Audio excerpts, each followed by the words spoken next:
What's up, guys? Welcome back to Down Unders. Hope you guys enjoy all the content we're bringing to you guys on Ash Thomas on YouTube. Brody, my man, back again as always. My brother, how's the weekend been, my bro? Yeah, good, bro. A lot of work outside of work, helping our family and stuff like that. So good, bro, good. A bit sad. We've got one round of footy left, and then it's twiddling our thumbs until next season. So... we do have a bit of international footy, but, it's not going to be the same. It's not going to be a Doggies game. It's not going to be a Warriors game. I mean, we finished a couple of weeks ago, but hey. Oh, bro, the normal season's all done and dusted, coming to the end on Sunday night. Going to be incredible to watch that. But one thing I've been doing, bro, and the reason why... Oh, here we go.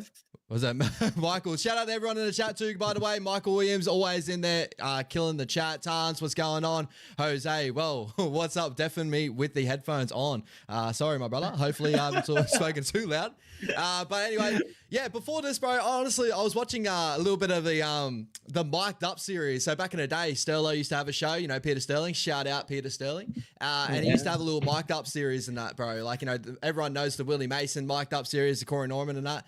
But this one was the Peter Wallace one, and I actually saw a player out on that football field that I wanted to question you, because we've been so good at doing these Guess Who's and stuff in the past. I want to do a little special one for you today.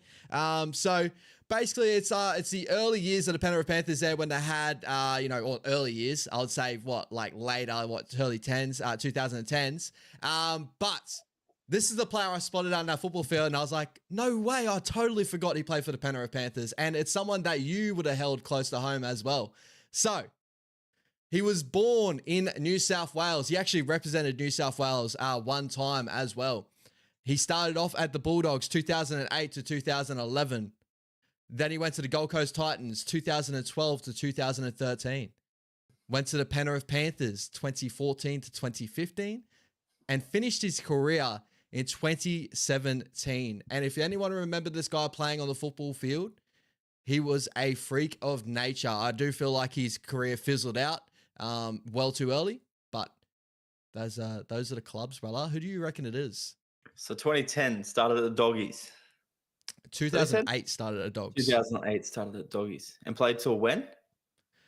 For you guys, till 2011. His playing career ended at the West Tigers 2017. Doggies, the guesses that will help you is the Gold Coast Titans, the Penrith Panthers, and the West Tigers. So, not Penrith Panthers, Gold Coast Titans, West Tigers. So after being forced with you guys, he went to the Gold Coast Titans. That's a big clue. When did they come into the comp even? Fuck. Might have been when they first... 2007, they came into the comp. So 2012, a little bit further in. And everyone in the chat, I don't think, Brody, can you see the chat? No, I can barely see the chat. Guys, feel free to jump and chuck your thoughts in the chat too, by the way. Bro, I'm lost. I did not expect this. I didn't even think. What would you think that, so if I ease you in a little bit, he played center. That was the most position he was known for, playing center. He also played back row, but majorly known for his center position. 6'5", 120 kilo boy. That's a big man. You would have had such fond memories of this guy. Played Origin one time. I'm sure I would have, but... people were comparing him to Greg Inglis at that one stage. No, Jose, it is Jamal not Idris. Jamal Idris. Yeah, it is Jamal Idris. Did you know, bro, Penrith Panthers? I forgot about his Penrith Panthers here. No, I do remember that because yeah, he went to shit. That's what I mean. Like, I feel like such a talented career, like to end up the way it did. I really do think it fizzled out way too early, but crazy, right? Yeah, what got me was I thought he was at the Doggies a bit later than that. I thought he was there in that 2012 series where we made the grand final. So that was what had me stunned to think that it was Jamal Idris. Yeah, and then as soon as you said 120 kilos and that big fella, I was like, well, that ain't Pritchard. Pritchard Jamal playing Idris on the played Origin. When did he play played Origin? one game of Origin. Do you remember that one? So I remember it getting built up as, it was Greg Inglis versus Jamal Idris. It was a big series to come up, and he played one game, and then he got bounced out after it. He actually had, from memory, he had a stinker. Actually, no, he scored a try. So, but from memory, I didn't think he played too well. I don't remember him playing Origin at all, but that's crazy. I do remember the Penrith days and the Titans days. I actually forgot about the Tigers days before he retired. Yeah. Oh, shit. See, I remember him playing the Tigers and the Titans, but totally forgot that 2014-15 Penrith era. Oh, yeah, true shit. Okay. It's crazy, bro. And then we had Dallin Martinez-Lesniak debut year that year for the Penrith Panthers on the wing. Yeah, young Dallin. I've seen a clip for that earlier today, actually. It's crazy, bro, right? You had that. You had, Dean Fire, I'm pretty sure was that center on that side. Yeah. Isaiah Yeo was a center at that stage. Yep. And you had Matty Moylan at fullback. Yeah. Jamie Soward was the 6, and you had, Peter Wallace, who was on mic'd up, was number 7. It was pretty cool to watch. Pretty cool to watch those boys go out. And I saw Jamal Idris on the. I saw him in the center. I was like, no way, bro. That's crazy. That's crazy. But as you know me, bro, I love getting into those, clips of old school games and stuff like that. And as soon as I saw that guy, I was like, no way, brother. No way. Bit of a throwback to the past, eh? 100%, bro. 100%. Shout out Tans. Jose in the chat, 6'5". Dang. Tans, what? I never knew he played Origin as well. So you weren't the only one, Brody. And didn't Malachi play on the other wing? At one stage, I'm pretty sure they had Dallin and Malachi on the side. Yeah. I'm pretty sure that happened at the Tigers too, didn't it? Yeah, that was a little bit later on in their career. I'm not sure if Dal went to the Tigers. Did Dal go to the Tigers? Dal didn't go to the Tigers, no. It was Malachi, yeah. They both parted the Panthers way at the same time, and he headed over to us while Malachi went to the Tigers. Yeah, crazy. And he played fullback for you guys. And I just remember when we chuck him at fullback, I'm just kind of like, I understand why he wasn't amazing at fullback. But he actually played well fullback for us this year against the Dolphins. He's just good off the kick return, really. That's about all. But he's much better on the wing. Better finisher. Yeah, damaging ball runner. And he actually had a really nice finish in that mic'd up series. So, guys, if you want to check it out, go check out Peter Wallace mic'd up on YouTube. If you want to go check out the same sort of footage I was watching out there. Also, go check out all the other ones. Willie Mason, Corey Norman. I loved all those ones. Just hearing what the players say out in that football field. I think the big notable recent one was Paddy Carrigan out there. I just watched that today as well, actually. It was the Paddy Carrigan one. And the calls that they got out there in the middle of the field. And, he's captain material, and that proves it being mic'd up. They probably put it on a little bit for the mic, but you can see him calling out plays, who to target. You can hear him geeing up the boys. It's a good segment. We need more of it.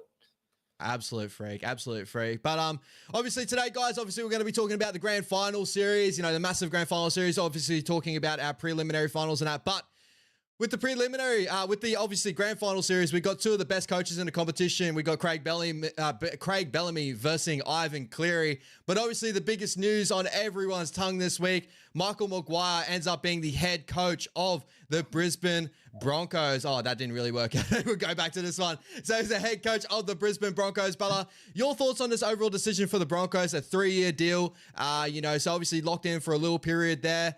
I see a lot of positives to it, but also, I do feel sorry for Kevy. What's your thoughts overall on the situation? Yeah, look, I see a lot of positives as well. But I thought it was a bit of a weird one. Coach of New South Wales coming to a Brisbane club. I guess he's got that relationship with Adam Reynolds there as well, which probably would have been a good little connection to have. But Reynolds isn't going to be there much longer than probably maybe next year. So, look, he proved himself at the Origin level. He's proved himself at the Rabbits. It's not a bad decision as coach. With who you've got out there at the moment, there's not a lot to choose from. Look, Madge will do a job. I think he's really just got to rein in the egos of the players, and he'll probably get the best results out of them. He's got a pretty stacked side there on paper. But as I said, it's just about trying to, lower their headspace a little bit and bring them back into being a collective group and not individuals, which is, I think, what they got to this year. And I think Kevy struggled to do that. I feel like he was more of a mate to them than a coach, than a boss, whereas you see Bellamy with the Storm, as much as he's, a good laugh with them, he fucking rips into him. So, I don't know. Look, I think it's the best that they could have came up with. I liked a little sneaky shout from a guy at work that said, why not the Walker brothers? And then, they could potentially bring Sammy Walker over. That was a pretty cool shout from left field that I didn't even think of. So, but with what you got there with experience in coaches out there at the moment, I think Madge is the deal to go with. and he seems pretty keen for it. So, but yeah, what are your thoughts on that? Yeah, bro. Like I did a video earlier on when it first got, broke last week, and like my thoughts overall. Like first of all, like I think we both feel like obviously sorry for Kevy. It felt premature when it first came out, but I also would say that I think the Broncos had Madge like in line fairly early on. Like just the way it's all petered out through the media, saying that obviously the review came through and that's how everything broke down. It came out saying Kevy was sacked, and also came out and said he was moved on due to a review. Like it did feel premature for me, but I could now understand like with Madge, like if we're comparing the two coaches, and I think we got to also, take ourselves back and look at it to like, these just two coaches, not two human beings, because Kevy's a great human being, and sure, Madge is a great human being as well. But we're looking at coaches. I don't think Kevy like holds a candle to what Madge has actually done in NRL. And I do think that it actually steps up the Broncos in that area. And I agree with you, like having the ego, the superstars of that club, going through what they're going through right now, having someone with like, that hard edge to him may help them. He'll drill into them, give them that like really nice, like, steely defense that I'm like, I think the Broncos were lacking this year. And then I just think like game plan wise, like system wise, he'll build a system that's like, going to play well when, Adam Reynolds goes down, or, even like enough to be like competitive when those boys come out of the lineup, where this year it felt like they just completely petered off because they played with the same game plan that just didn't suit the players that they had, coming in, filtering those spots. So I think it is a great move for the Brisbane Broncos. I think the Broncos fans have to get around the whole, like, New South Wales head coach, just beat Queensland and, coming over to the Broncos and that. And also look at it as like, you're a fan of the Broncos. I do think this is a step in the right direction. I do worry a little bit though too that like, this like group, the head higher up of the Broncos do get a bit gun heavy. Like, they've obviously moved on Kevy pretty early on after a grand final. I did say before, it felt premature. I would have thought he would have got like the first like 10 weeks of this year to see how it goes, if it does peter off. But then the question to you is like, like how many teams do you know of like giving a coach like 9 weeks and it actually gone well? You know what I mean? That sort of thought as well. So yeah, exactly. Look, it's never the right, like if you need to make the call, you need to make it before preseason. There's nothing right about giving the first, 9 weeks, 3 weeks, 4 weeks, whatever it is. There's no point starting a season if you're not going to have your coaches back. So I think it's the right thing to do before, the Christmas break and before preseason kicks off and everything like that. You let that fresh coach come in and take over from day one. Because you look at like the Eels this year and the Rabbits who sacked their coaches, they did not improve at all throughout the year. So it's best to do it early, and I think that's the right decision. Unfortunately for Kevy, that is. But you know what? I think Kevy will potentially go back, be an assistant under somebody good, and he'll learn from it. He probably got the rough end of the stick a little bit, as you said, 12 minutes away from winning a grand final, and now he's got the arse. Like, he could probably do wonders somewhere else where he's got guys that are kind of more system-based than individual-based, like the Broncos. So, he'll be all right. Go get a good assistance job under someone and come back stronger. And there's some really cool, comments here in the chat. Tahi, bro, obviously bringing up. Interesting, you'd think Kevy and Alfie would have dragged their heads in for being old boys at a club in their heyday, right? Like, that sort of like adds another question. If I was playing devil's advocate, right, this move, what does it feel for the fabric of the club, as in the fact of like keeping the Broncos blood like flowing through the club? Like obviously there's news on now that Kevy's getting moved on, that Alf's probably looking at moving on as well due to how that situation has gone. Do you reckon that will affect the Broncos a little bit? Or do you reckon Madge, just being the guy that he is, he'll probably bring in a coaching system and just like, if he starts winning, I think that probably gets forgotten about. But your thoughts there? Like, are you worried about that sort of stuff? Like if it happened to Dogs, right? Like if like, remember Dean Paydays and stuff like that, player at the club, like, he brought that and it was like a feeling of being a doggy. But then now you obviously got Serraldo that's brought in a great system too. So your thoughts on that? Yeah, look, there's one good thing about being a player back in your heyday. It doesn't mean you're going to be a good coach. And I think Benji's about to find that out as well, So we know that.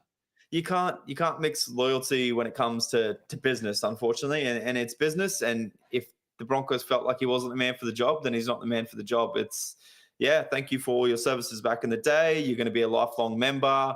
We much appreciated everything you've done for the club, but unfortunately, going forward, you're not the right decision coaching. And that's a fair statement. If you look at his coaching career in a 4-year hole, he didn't even make the finals the other 3 years. Exactly. if he was outside the bottom 10. So, yes, they had a killer season last year, and as they should with the team they have on paper, but they have been carrying this team for about 4 years as well. So it's just really comes down to like kind of the same question we asked with the Warriors. Did they have a really good season last year, or is this a bad season this year? And I think for the Broncos, I guess it was just a really good season last year. So, yeah, as for the whole loyalty thing, I don't think the Broncos need to read too much into that. And as you said, the members will jump on board. Look at how much the Doggies fan base has come back to life once they see a bit of success. So I think Madge will earn the love and respect of the Broncos fans pretty quickly. So, yeah. Overall, you know, what Madge has done in the game, you know, like as a coach, I think will like kind of like filter through and probably help, you know, Broncos fans get back on track if like everything starts going well. But obviously it comes to that, you know, the double-edged sword too. Obviously, if it doesn't start well, they're going to be coming for his head real quick. And when you have powerful, you know, we have guys in the media, I wouldn't say powerful, but you have guys in the media like Gordon Tallis and all those sort of guys coming out and, you know, giving their opinions. Like, I feel for him in that situation, but also, you know, it is the Brisbane Broncos. That's what you expect. You know, we know what the media is like around the Broncos in Queensland. It's just what it is, right? Like, it's just it's a crazy place. It's kind of like in Sydney, what it would be like being around the Sydney Roosters or the West Tigers and that, right? Yeah, but that's another thing you mentioned, like Gordy and these guys like Gordy and Gal in the fucking media. Like, all right, throw your hat in the ring and try and be a coach then. You say all these things that should be happening and what the coach should be doing, and I don't see them going, you know what, I'm gonna throw up a coaching gig. Like, you know, let's see if Gal puts his hand up to coach the Blues now that there's a spot available. I guarantee you he doesn't. He won't. No. So, you know, but they'll quickly sit behind and report and shit on all these guys and think that it's an easy job and make it sound like an easy job, but really it's bloody not. And I really do think that, like, Gordy, with all these comments, you know, shout out to Gordy, obviously a legend of a player and that, but being as a media analyst now, like, a lot of these comments didn't help Kevy's position, right? Like, I really do think he put a lot of pressure on, you know, you know, Adam Reynolds and that to go out there and perform. Obviously, he put said that, well, Adam Reynolds should have stepped up in these moments, this and that. It's not up to Kevy, it's up to him. And, you know, like, that sort of doesn't help at all, right? Like, if you're going to talk out like that, if you want to get behind your club, you want to help every area they can. I understand that, obviously, Kevy's a good mate of yours, but, you know, you're getting paid to be an analyst and to obviously give your side, but also, like, if you love and care for the club, you don't want to put them in turmoil in any sort of way either. You know what I mean? You probably want to scoot around the issue as much as you can instead of creating issues between the coach and your captain player, right? Yeah, well, that's exactly right. I guess he's just trying to do what's best for his job at the end of the day as well. And you do need to be somewhat of a realist. If your club is struggling, you got to be honest. Yeah, you know, there's better ways to go about it. You know, why not get down to a Broncos training and help out? I'm sure they'll still love you around the club, sort of deal, instead of just, like you said, bashing them over the bloody media. Yeah, shout out to Gold Coast Titans. You can stay at the Gold Coast Titans, old Gordy, and imagine me doing his stuff at the Brisbane Broncos. But in other news of signing news, guys, obviously not as big as signing news, but, you know, shout out to Daniel Saifidi. He's a decent sized name, but Saifidi obviously signing with the Dolphins on a 3-year deal here. I hadn't seen any numbers float out here and there, but knowing the name of Daniel Saifidi, I'd probably say it'd be a somewhat decent sum. Your thoughts overall this move for the Dolphins? Probably a needed front rower, but I'm still like, jury's still out on Daniel at the moment ever since his like Blues debut, and even then like he's been fairly inconsistent throughout his whole career, really. I think the only consistency we did find was probably around that Blues debut. Your thoughts around Daniel Saf, like, you know, Daniel Saifidi, what do you think of that move for the Dolphins? Look, I just hope they're not paying him more than around that $450K a season. That's all I'd really benchmark someone like Saifidi at. But to me, it sounds like they are paying him. You know, they came out saying the Dolphins got their man and you know, to lure him away from his brother at the Knights and what he meant to that Newcastle Knights club. I think it would have been a bit bigger of a deal than that. And I think maybe that's not the best decision for the Dolphins when they got somebody like Josh Kerr, who's pretty much the same sort of build, same sort of game, just playing Q Cup at the moment, when you could have been playing him for, you know, half that money. But with that said, you know, Daniel Saifidi would be good. They do need that bigger body in the middle. I hope they're not paying him too much. But what does that mean for, you know, Pangai Jr.? Are we going to see him move on now? He's moved, bro. He's gone to the Super League. He's from last time I heard, I think that 1-year deal, they weren't renewing it, and I'm pretty sure he's going Super League from what I heard. But could be a little bit wrong there, but you know, even then, like I totally agree. When you have someone like Josh Kerr in Q Cup, that like, you know, I do believe he's up to that standard when he, like, if you get under him and you give him the right love and training, you know, he should be up to that standard, right? But if they can get the best out of Daniel Saifidi, it's still under a rookie head coach in Christian Wolf, like a rookie NRL head coach in Christian Wolf. So that's still yet to be seen how the Dolphins are going to look even without Wayne Bennett. And we kind of know without Wayne Bennett, you take Wayne out of that side, like Wayne does a lot behind the scenes that helps out sides. And I don't know if many other coaches can replicate that. So that's the other option with Daniel Saifidi is like, are we really going to see the best out of him under a rookie NRL head coach? It's probably yet to be seen, right? Yeah, he might be going there, you know, just for his payday. You know, I don't know how old Daniel Saffidi's getting these days. I still think he's fairly young, but yeah, he might be going there for a payday. But you know, they do have some good leaders at the Dolphins club still. I just really hope what they've built doesn't go away now that Wayne's gone away, because as you did say, Wayne gets the best out of those guys, and he's made, you know, average looking players feel great and look great in a Dolphins jersey. So let's hope that those players can keep that consistency up, and hopefully Daniel Saifidi does kill it there, you know, throw his hat in the ring to be captain, maybe potentially down the line. Yeah, 100%. And Tans, is this the first time that the Saifidi twins will play against each other? I would say so. I don't remember them ever being on two different sides, right? Like, that's an interesting thought next year. Obviously, those two boys coming up against each other, whether, you know, Jacob Saifidi probably stays at the Knights. Obviously, there's a lot of news around the Knights of players like moving on and all that sort of stuff. They're doing a lot of chopping and changing down there in Newcastle. So it's yet to be seen what's going to happen there. But that would be an interesting battle, the two brothers going against each other. With that said, Oye, have we ever had, like, that we know of, it's probably never ever going to get leaked, but can you imagine if, like, say when Josh Morris and Brett Morris played each other, they just like swapped jerseys, went to the wrong shed? Bro. Like, can you imagine? Nobody would ever know. Like, what if they came out like 5 years down the line and be like, you know, that game, you know, we played each other, had that fake punch up. Josh was actually at the Dragons and Brett was still at the fucking Doggies, or vice versa. And they just swapped teams. Remember Newcastle, was it the game that I think they were going to send off Jacob or Daniel, and I think and the Dolphins, they were going to go on the bench? He should have done the WWE move, bro. Which one like, you don't prefer? Wait, where's Daniel? Where's Daniel? And he was already on the bench. He's like, come here, mate. That's too mental, good, bro. Too good. That'd be hectic. I haven't even thought of that. Imagine, yeah, goes to the sheds and Jacob runs out, fresh as a fiddle, going out there, busting out a good 40 minutes. Can you imagine? Like, you would may as well try that shit. Nobody's gonna know. Bro, that's hectic. Hey, hey, and talking about twins, bro. This is twins back on back. Max Fingay, obviously joining the Dolphins. You know, shout out to my pronunciation of Fingay. I'm pretty sure that's how you pronounce it. Barlungi male here, guys. Sorry. But crazy good move there, I believe. Out of the two twins, Matt is the one that's currently playing for the Dragons currently right now. But Max definitely has a ton of potential as well. Both these guys were highly sought after back when they were juniors. I'm pretty sure they played Australian schoolboys and stuff like that. Incredible talent on a 2-year deal. To add with their backline pieces that they're bringing over, Junior Tupou still coming over from the Tigers memory as well. Your thoughts on that move? We've obviously seen limited moments out of Max, but still like a good tackle breaker, very similar to his brother. Defensive issues is always the thing that gets pointed out with both those boys. So your thoughts there?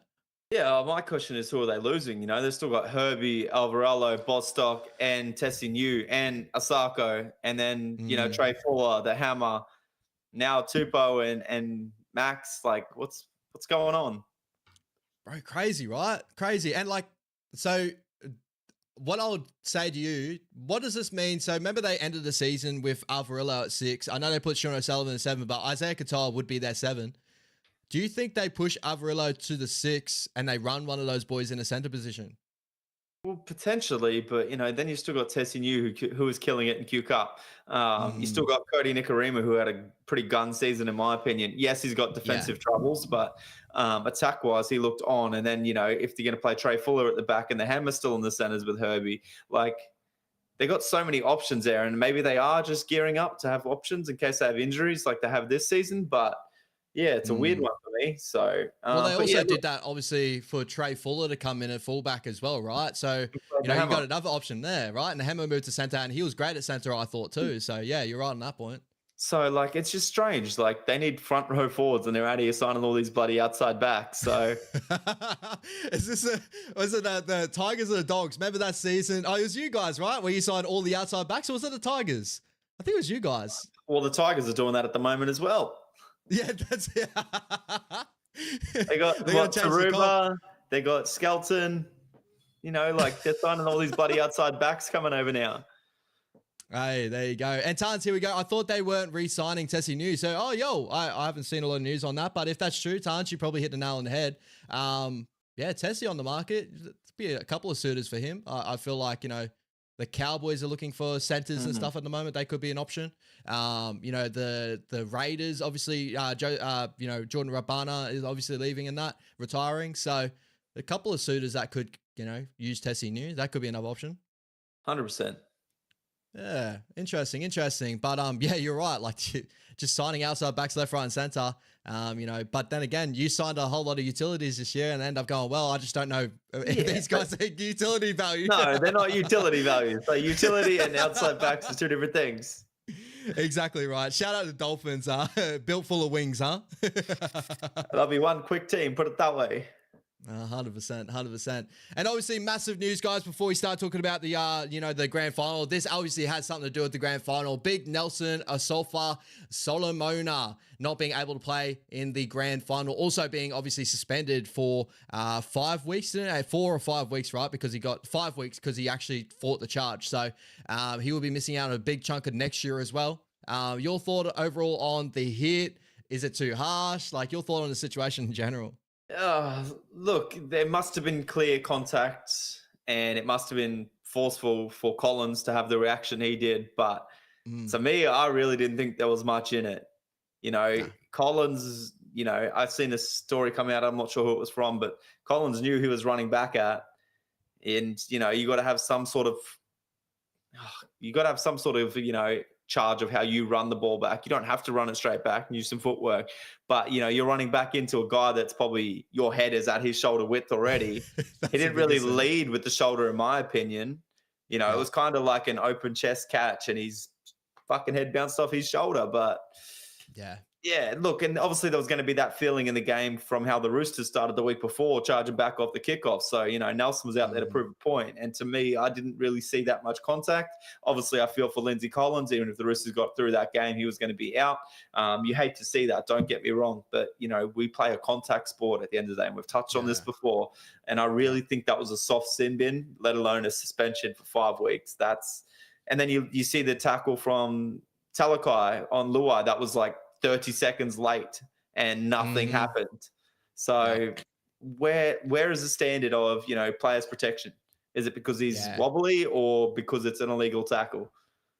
Do you think they should look at like these sort of situations around like finals period? I know like people don't really want to have inconsistencies in the game, but also like having maybe those sort of things getting charged more so outside of grand final, allowing him to play the grand final for stuff like that. And also off the back of that too, right? Like, I think the only reason why he probably had the amount of charge is probably due to like he had 3 other charges this year. 2 were dangerous high contacts and 1, can't remember what the other one was, but that probably had something to play in this, but also like, yeah, for me, like when I saw your messages after, I think I tuned in about halftime or whatever in this game. And I saw the messages. It was like, it was like at chest height. Like it didn't really I think he bounced off his chest really more so than a shoulder going to his head. Yeah. And as you said, like Nelson's a good 6'9". Like, it takes a little bit for that guy to get down. Right. So, it does suck. Obviously he's missing the grand final, but, yeah, your thoughts on like that? Do they need to change things like that, or is it just an unfortunate thing? It shouldn't matter like what game it is. If it's illegal, it's illegal. I just don't think it was that illegal. Like I really don't. Like, are you going to bin every contact to the head? Because like that, I've seen some worse contact to the head where it doesn't get sin binned than that. Like that one was. I don't know. I could be biased, but I'm not even biased because I hate Melbourne just as much as I don't want Penrith to win this weekend. But I'm just real about footy and about contact. Like, I don't understand, bro. Like, it is a contact sport. Like, and this obviously opens up the can of worms of the kickoff discussion. Like, obviously, a lot of like that's going to be spoken about. And I swear to God, if there's another knockout or anything happening off a kickoff this, like, in the grand final, and it actually dictates a lot of the grand final, I'm sure that's going to be going for the media. Do they change the kickoff and all that? I hate seeing like these being dictated, like, you know, overall, like those big like rule changes, and that will change the fabric of the game. Like I was listening to Bloke in a Bar, and I was listening to Rugby League Guru, Den and Camp, and all giving their ideas of, you know, if they were to change, and they were all like, don't change it, but also if it was to change, would there be a better option? And all of it's come down to a 20 meter tap to start the game. Like, really, does that like fire you up in a football game? Or, you know, they'll go in short dropouts like rugby union. Like, to me, like none of that is like rugby league. These boys do sign a contract, and like, it's a tough thing to say. Like, but it's just like a fighter, right? A fighter spars every week. You know, they get their head knocked around. They know what they're getting into when they get an octagon. They probably get their head kicked off, and that changes their life, right? And it just is what it is. Unfortunately, like that's what they sign up for. And I believe that any man that runs on that football field understands that it's a contact sport and anything can happen on that football field. Exactly. But your thoughts on that? Like, you know, the kickoff discussion rears its ugly head again. Nobody tells you have to sprint back into the defense of 3-4 defenders. No. Why not have a shift? You know, we see when teams are behind, they have a shift and they make good meters off it. But instead, the defense umbrellas into that 20, 30 meter, and you got one guy running back at them. You choose to do that. No one's asking you to do that. Shift it to the middle of the post, use some footwork at the line, anything. But you're choosing to run back straight into the line. Yes, you aren't choosing to be hit in the head, but accidents are going to happen when you've got three guys trying to come in to whack somebody off the back fence. I don't know, if you don't want that to potentially happen to one of your players early in the game or whatever, take your ego off and say, fuck that, I'm not running straight, because I wouldn't want to run straight. Put it that way. No. Especially guys like Nelson and shit off the back fence. Like, are we stupid? We're not stupid. We're going to be playing NFL soon going, yeah, fair catch. Like, what the fuck's the point of a kickoff? Well, that's the whole thing. And like, you know, we've seen the NFL obviously change their ruling to try and help those situations as well. And I saw that sort of argument by Timmy that's on a desk, a bloke in a bar, saying that do we just move the defensive line, you know, to the, you know, the opposite end of like the 30 or whatever. So when the kickoff goes back, it's not that much of a big run up between a big collision between the two. But then also you're changing the whole factor of you can't do a short dropout. So that, you know, takes away that factor as well. There's so many big changes that can come from that.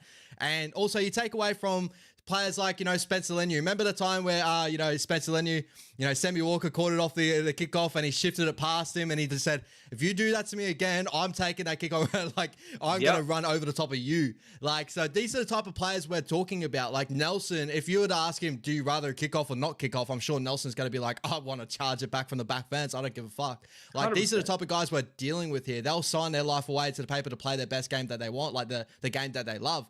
Like, it sucks that obviously we play a game that's hard and it may change lives and that, but also like we only live life once. And I think a lot of people got to take that sort of factor into it. I know that's so harsh to think about, so harsh to say. It might be pretty controversial to say, but also at the end of the day, like I'm sure that every man that goes out there understands the risks out there. It's like everything in life, right? It really is. Like 100%, 100%.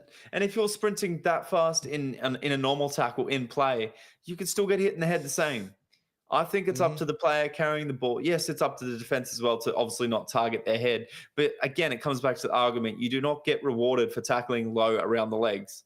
You don't get rewarded. You don't get to hold on for longer because you made a good legs tackle or anything. You get penalized, if anything, and caught out of position for making a tackle dead around the legs. Yeah.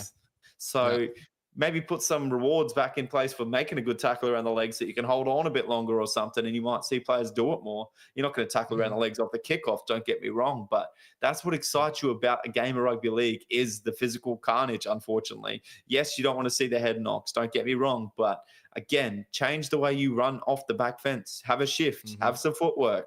Don't run straight into some 7-foot motherfucker waiting to smash you fresh out of the sheds. But also, like, you know, like I think what hit the nail on the head in that discussion on Bloke in a Bar when I think it was Guru was like, well, why don't we just take a 20-minute tap from the thing? Like, if that was the way to go, because again, I want to preface that they all obviously want the NRL, like the kickoff to stay around. I think that most rugby league fans actually want the kickoff to stay, right? But like, they'll like, if that was to happen, what would they do if they did a 20-minute tap? And it's like, could you imagine an Origin game? And like, you know, the big build up, Phil Gill walking out there talking about, you know, this is what, you know, kids have just wanted to play for, you know, this rivalry and that. And then the non-kickoff is just a 20-minute tap. Just have a bloke running off that, like, you know, the build-ups for nothing, bro. Ultimate build-ups, right? It's getting more and more to touch football every fucking day. Ain't no kickoffs in touch football. No. Definitely not. Definitely not. And again, like, that may be a controversial point, but like, you know, you play local footy, right? You understand the risks of that. You could break your leg and not turn up to work for the next like 5 months. You understand the risks of rugby league. Like, it just is like, I understood that. Obviously, head knocks is a whole different ball game, right? And we're just learning about it right now. But you still understand. Like, I'm pretty sure before that, you still understand that you could probably get like fully like hurts. Like, we've seen, like, you know, people close to us had their dads obviously pass away on a football field, right? Remember, you know, the Sunny Coast sort of situation there. So like, I don't know, that sucks, but like, unfortunately, these are the way the boys are signed up for, and a lot of these guys love this game with their life. Like, it is their livelihood, right? So unfortunately, 100%. It's just the way it is. Just because there's a sidewalk doesn't mean you're not going to get hit by a car. Like, it is what it is sometimes, you know. Like, it's so unfortunate life, and it depends how you want to live it. If you want to live in this little glass shell, you can live in this little glass shell. But, you know, other than that, you want to take some risk and have some fun, and anything could happen at any time to anybody. It's just how it goes. And yes, you're heightening those risks by playing rugby league. I think there's enough things in place to protect the players' welfare already. We can't take away kickoffs. We can't.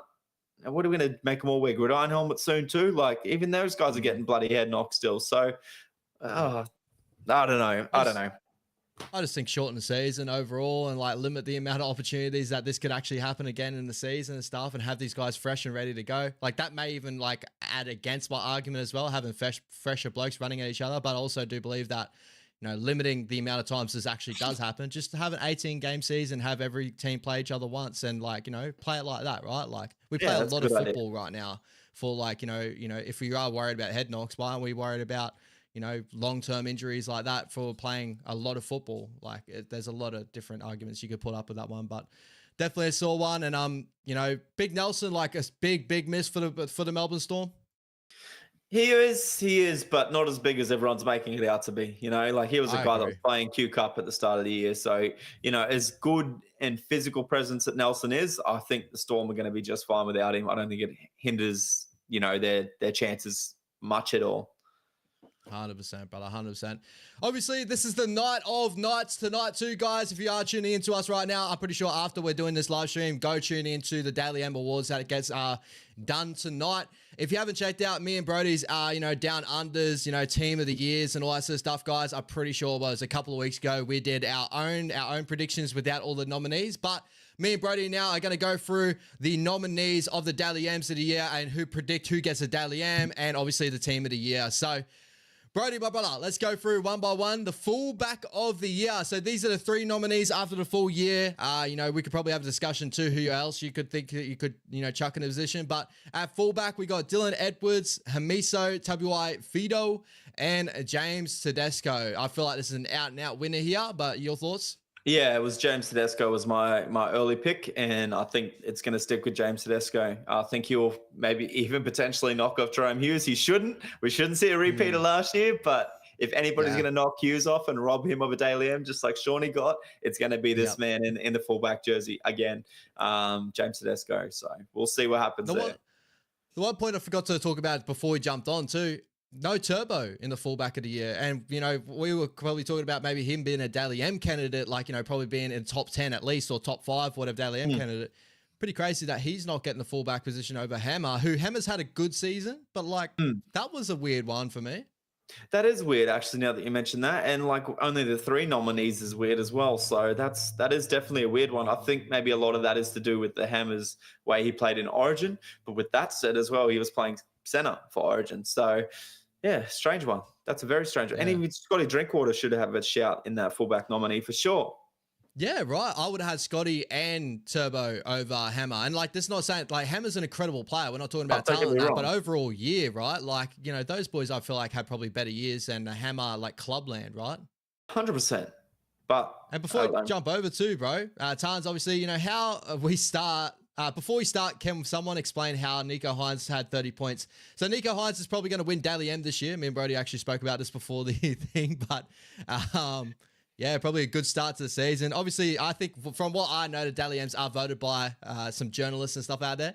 I would say there is a journalist out there that's a really close Cronulla Sharks fan. So. Yeah, look, the Sharks started the season well. Nico really started the season well. And because it's the whole 6-point thing now, that's technically only 4 games where he's got to get 6 points, and he's at 24 points. So, and that's why Hines got the Origin jersey nod to start with as well, because, you know, he did have a killer start to the season. So, yeah, that's why he's up there. You know, as good as as much as Nico Hines fallen off the bandwagon, he is still a great rugby league player when he has his mind screwed on. So, and he did start the season really well, and he looked untouchable. So, yeah, and we're saying that 6 points to Nico Hines. All right, so moving on, we got winger of the year, brother. So we got 4 names on this, 5 names. I can't count. Caboolture High, shout out. Alofiana Khan Pereira. Jacob Carraz, your boy, the doggies, definitely well-deserved nominee here. Zach Lomax, Brian Toto, and Will Warbrick. Out of those 5 names, your 2, I'm pretty sure 2 of your names that you predicted for Player of the Years here. Yeah, I think I went with Carraz and Warbrick on this, and I've still got to lean towards them. But, you know, I guess if you're going for stat, how can you go past the top try scorer of AKP? APK. Toto with the season AKP. He's had. And Lomax obviously has had a breakout season as well. But I'm sticking with Will Warbrick and Jacob Carraz. You know, minus the Origin jerseys and stuff like that. I feel like they've been the most damaging all year. So that's who I'm sticking with. Yeah, so I'm going to go Toto and Lomax. I'm pretty sure they're the 2 I predicted. Yeah, you did. Yeah. But Jacob Carraz, from memory, it was very close for me. I think it was either Lomax or Carraz for me, and I just tipped it to Lomax for the start of the season. But I thought Carraz has been incredible this year as well, so it wouldn't surprise me him getting that one there. But as Tan said in the chat, she's got Lofi Camperera and Jacob Carraz for the wingers of the year as well. And you can't argue with probably all 5 of those options, right? I feel like, you know, they've all had great years for their right.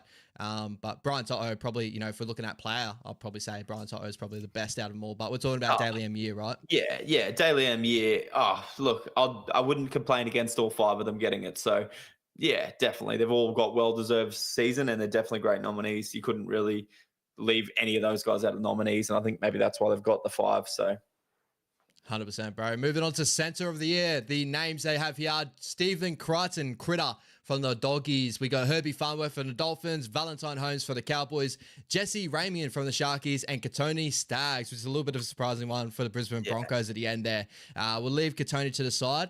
Out of those other 4 names, I'm pretty sure we both had Stephen Crichton and Herbie Farnworth from memory, right? Yeah, we did. And I thought more about this recently, more so when the nominees came out. And I think it could potentially be Stephen Crichton and Jesse Ramian. Jesse Ramian's had a really underrated season. Herbie has had a great season, but more so a good back end of the season, whereas Jesse Ramian's been consistent all year. I think Herbie dealt with a fair bit of injury early in the season. I know they don't look at that. They kind of just look at when they're on the field. So I still think it will be Herbie and Critter, but it would not surprise me if it's Critter and Jesse Ramian. Yeah, bro, I'm with you. That wouldn't surprise me at all. And like from memory, when the Blues jersey started to come out, like, you know, the Blues chat started to come up, I was like, yeah, Jesse Ramian could get a shot in there too. So that just shows how good of a season he had to start the season. I don't think he petered off at all. Like, you know, he was one of the best defensive centers in the competition. You know, he caused a lot of havoc on that side as well. So, you know, shout out to him as well. And, you know, Katoni's just a weird one that got thrown out of nowhere. Like, I think he had an okay end to the season. Like, he was fairly good, but like then he had the injury. So I don't know. It was like 4 games worth, if that. Yeah, I guess there just wasn't too many other to choose from. But even I thought Bronson Xerri had a better season than Katoni Staggs. Bronson Xerri deserved a nominees over Katoni Staggs, in my opinion.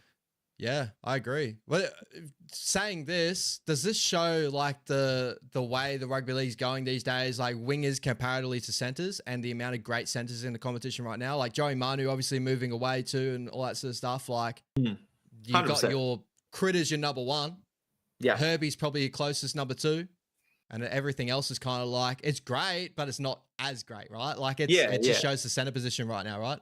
Yeah, I agree. There's not as damaging centers as there used to be, but the wingers are really taking over. So, Melbourne is Yeah, skating by, Penrith is skating by without big name centers. So exactly. it's about how you finish and your forward pack and your spine, really. Centers are just kind of there, make your tackles, tip to your winger. So, Yeah, they're definitely probably going to be coming up for us in our combined 13 as some of our most interesting discussion in those centers because they're both, I'd say, we'll talk about that more a little bit later on, but you know what I mean? It just shows that position, like you look at Origin too, having like Latrell Mitchell move back to a center position. You've run, Tommy Turbo in a center position. I think the new age of rugby league swaying away, centers are usually good defensively and all that, but like, maybe as an importance to a rugby league side, you could probably get by with a good centre and don't need to throw your money in a top-notch centre, which is what, Katoni's going to have to deal with in the offseason if he does move away from the Broncos. And these guys, they're probably not getting the money that they're probably, hoping for, right? 100%.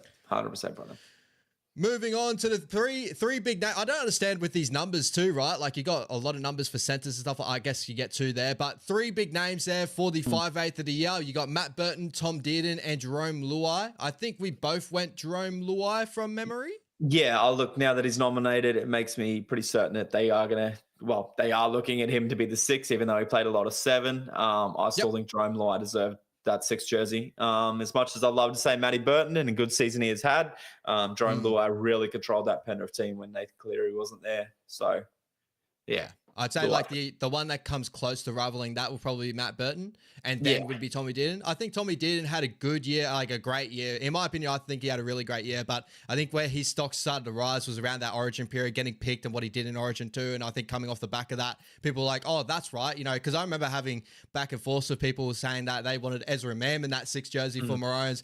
Comparatively, I was like, Tommy Dearden, bro, like, defensively, he's unreal, this and that.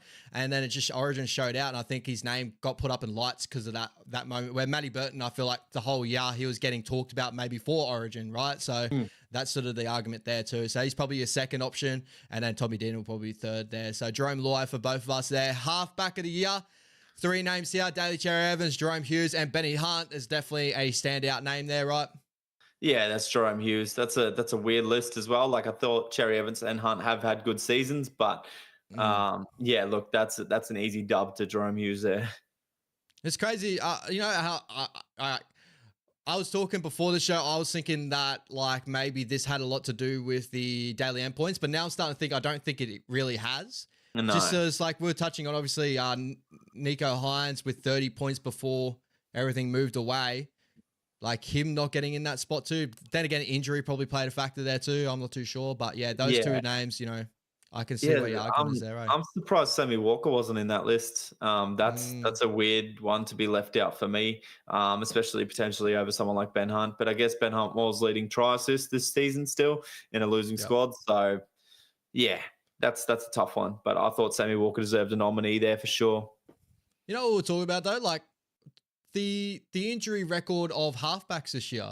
Like thinking of like, all the other ones, like the only arguments I would say like to Sammy Walker is probably because he was out to start the season to injury, came back cracker, and then he ended the season with injury, right?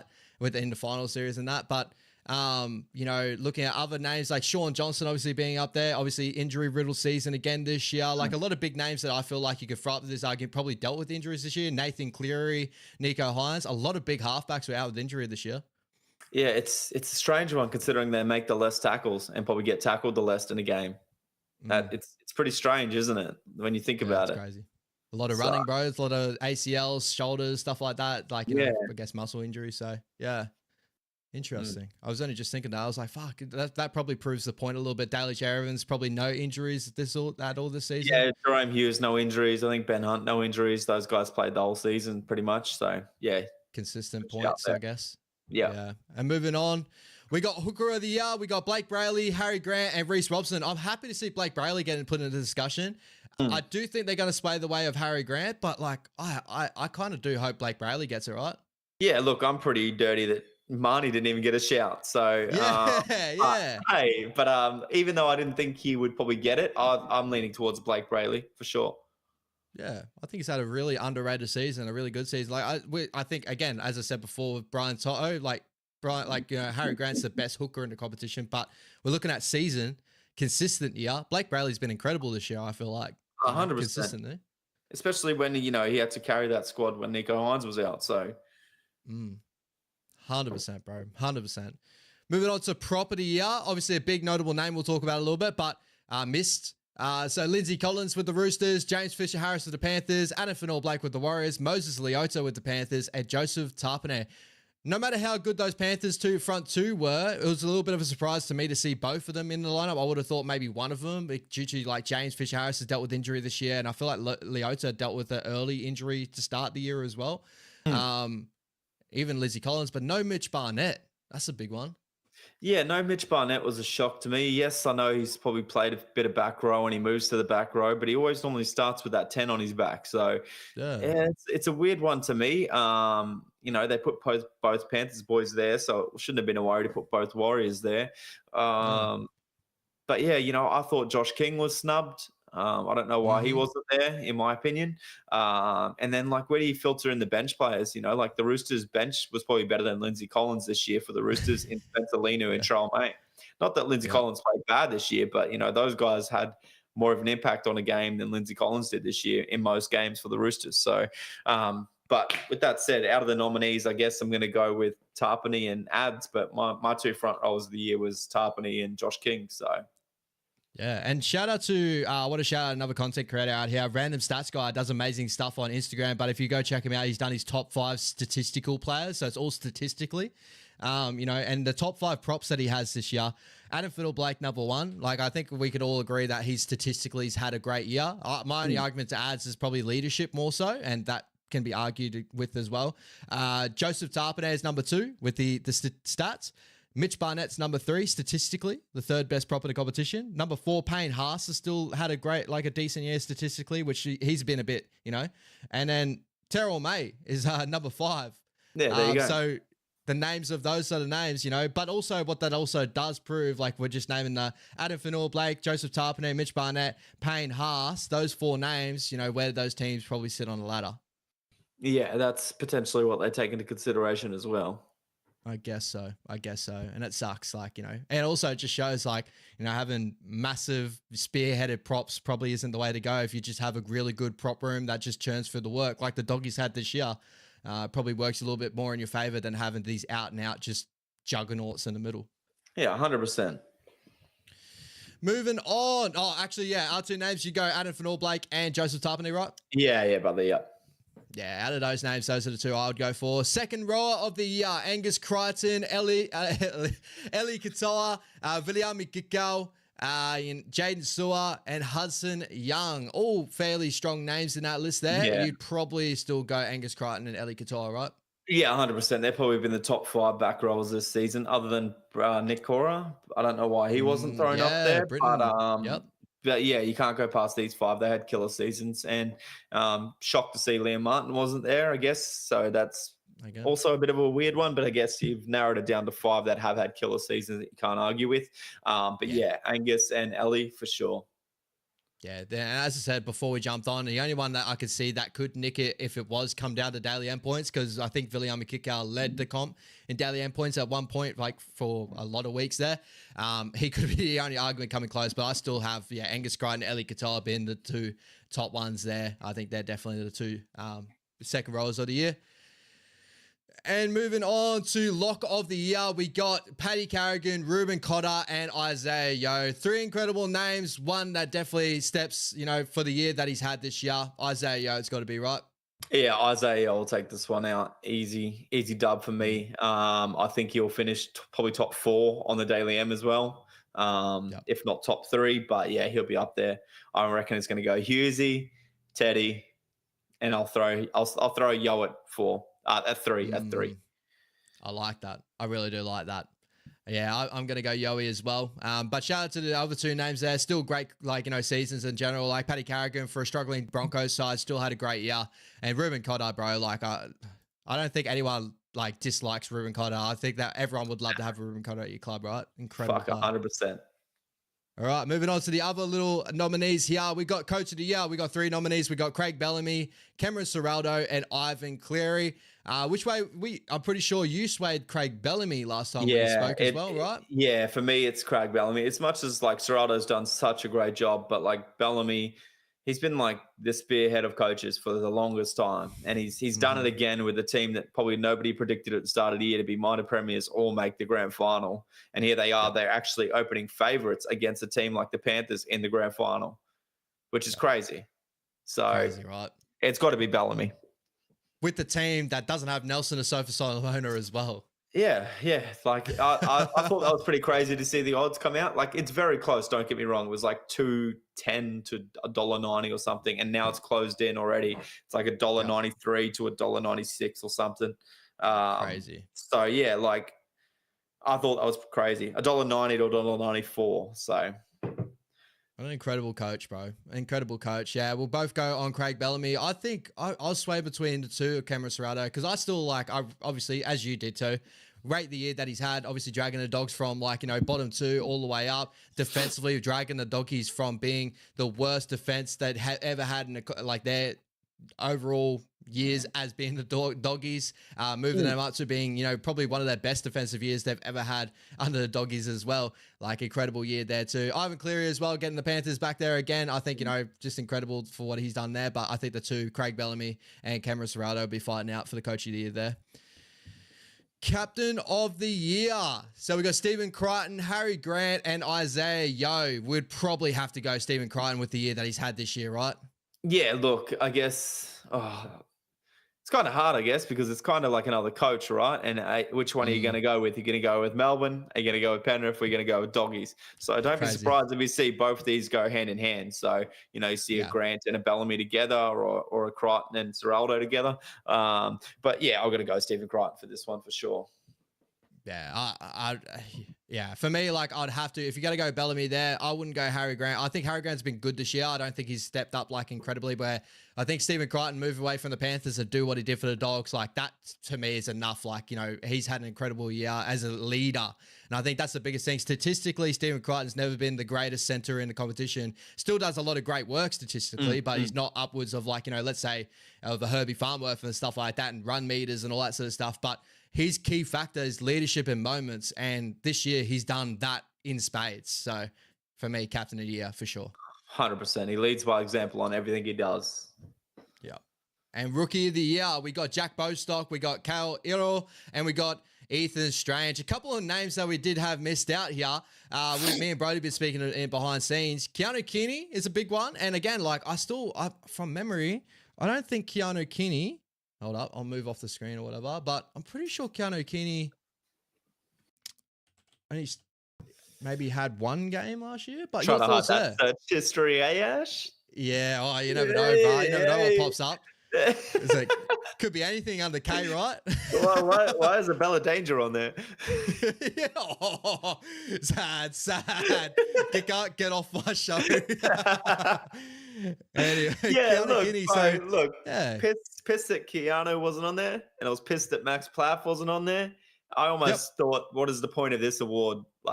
Don't get me wrong, these three guys, Ethan Strange, he started well and then he went a bit quiet. The other two had really good seasons, but for me, Lockie Galvin, I know he's suspended and not eligible, but Lockie Galvin, Max Plaff, and Keanu Kinney all had way better seasons than Iro and Bostock. In my opinion. I think just looking at these names here, so Max Plaff played 2 games last year, so he should still be a rookie. And Keanu Keeney, he played, I'm sure he played 1 or 2. He played 6 games, so Keanu could possibly miss out. That's I didn't fair. remember him playing that many, but that might be it. But Max Plaff, bro. Maybe he got suspended. Did he get suspended this year and maybe ruled out? But I don't remember him getting suspended. Was the hip drop this year or last year? Maybe he had the hip drop? It might have been this year then, because he definitely didn't play enough games last year to be hip dropped. Yeah, and the hip drop wasn't a thing last year. No, it became a massive thing. So, yeah, I think that might be it, because I think that's what ruled out Lockie Galvin was his hip drop early on in the season. Well, that's a robbery. At the end of the day, it shouldn't affect Daily M. It should affect Daily M, for Player of the Year, but it shouldn't affect positions. Yeah. And even then, like maybe we should have a best and well, that's what obviously Dally M's supposed to be, but like maybe a best and fairest and a best player of the year, right? Like Yeah, I don't know, bro. It's that sucks. But out of those three names, who would you go with? Eero, I guess. Yeah. Or I can't really split Eero and Bostock. They both had good seasons in comparison to that list. So, but I'm going to go Eero. Yeah, I agree. I got to go Eero out of that list there. But shout out Jack Bostock, a good year on the wing for the Dolphins. Definitely been a player that's come out nowhere. I'm sure that Jack Bostock had a couple of games last year too. I'm pretty sure he debuted last year against the Dragons. But yeah, anyway. He did. And Eero debuted like 2 or 3 seasons ago for one game. Yeah, that's right. But yeah, crazy anyway. But shout out to Carl Eero, who should be getting the rookie year here. Proven summon. So obviously this is all the work that goes outside of rugby league here. We got Stephen Crichton, Tyrone Munro, and Joe Offengawi. Out of those ones, from what you'd probably back your man Stephen Crichton for what the work he does outside of rugby league. I heard Joe Offengawi does a lot of great work. I was actually going to lean towards Joe because like as much as you don't get to see much, I have heard a lot about Joe. I've heard a lot about him doing his thing. So I would lean towards him for this award. Yeah, for sure. Top try scorer, this is the only one. Alofiana Camperera, and top point scorer, shout out Valentine Holmes. With all those lists there, right? Let's predict who's your Dally M player of the year. It's got to be the one that we know, but we'll talk about it a little bit more. Your Dally M player of the year is Jerome Hughes, and I'm glad we can't bet on this anymore because I'd be broke after last year. So I wouldn't lay money on it even if I could, but Jerome Hughes deserves it outright. He is my Dally M of the year, and I don't care who gets the award tonight. Jerome Hughes is the player of the year for me, and that's who I'm going to look at, just like I look at Sean Johnson as the player of the year for last year. You can't tell me otherwise. Exactly. I totally agree with you, bro. And, we both have that feeling, bro. I really do think it's going to be James Tedesco, and I hate it because I think it's Jerome Hughes, but I really shout out to James Tedesco because this is the thing. I do think James Tedesco's had a good enough season to get Dally M, probably in years past, maybe, or he could be up in the discussion and stuff like that. I don't think he's too much of a bad shout, but there's only one answer here that should be the answer is Jerome Hughes, and I feel for him in that way because I feel like he's going to get the brunt of the Kiwi media, the Kiwis out there. And I shout out to the Kiwis because I feel like your pain, obviously being a massive fan of Shawnee and feeling the pain of him not winning Dally M and me not having that. Well, Shawnee's one of the best halfbacks in the whole time because he won a Dally M, Golden Boot winner. Obviously, I don't get that now. Jerome Hughes, bro, probably deserves that, right? Fuck me. 100%. It's black and white, and I feel like these guys, again, everybody's opinion's different, I guess. So there is no black and white. People have some wild takes on the internet. So, but yeah, it's got to be Jerome Hughes. Do the NRL some justice from last year's fuck up and give it to Jerome Hughes. Engrave his name now. Just fucking give it to him. So we'll see. As much as what people say that this shouldn't matter, but when it comes to the grand scheme of things, to where I think a lot of people run their stats again and look at Hall of Famers and stuff like that, and they don't have the etched in next to them Dally M. I think that does come into discussion later on where people don't actually look back at the games or they didn't live the games that, for me, I lived Sean Johnson's career. I lived what he did for, New Zealand Rugby League and what he did overall, winning a Golden Boot, the big moments he had. The Dally M would have been for me, I think if they were to have a Hall of Fame 30 years later and him getting maybe inducted would probably be the thing that teeters him maybe. You know what I mean? A lot of people be like, well, he didn't win a Dally M, so, why is he in a Hall of Fame, right? I do feel like that's the thing. And that's why it's it does mean something. And so Jerome Hughes, another thing on top of that, obviously winning grand finals, he'll probably get inducted in Hall of Fame in general anyway. But if this was the sole award that would pull you away from that sort of stuff, that's why it should mean something. And that's why it should be something they focus on getting right, because it is a big deal when it comes to overall awards later on. Whether players agree with that, this and that. But for me, if Sean Johnson misses out on a Hall of Fame because he wasn't a Dally M in a year that he should have been Dally M, that would kill me, bro, honestly. 100%. And then, like you said, it goes into the immortal talks as well down the line. Exactly. And it just cuts you. You could tell it cut Shawnee last year because he gave his all to that season and he didn't get rewarded with anything. He got the Warriors Player of the Year and everything like that, but he didn't get to be the national icon for that period when everybody knows he deserves it. And that's not shitting on Ponga because he had a good season last year too, but it's just taken away from what that Dally M medal means, and it doesn't give guys a fair crack at it with the way that they run the system now.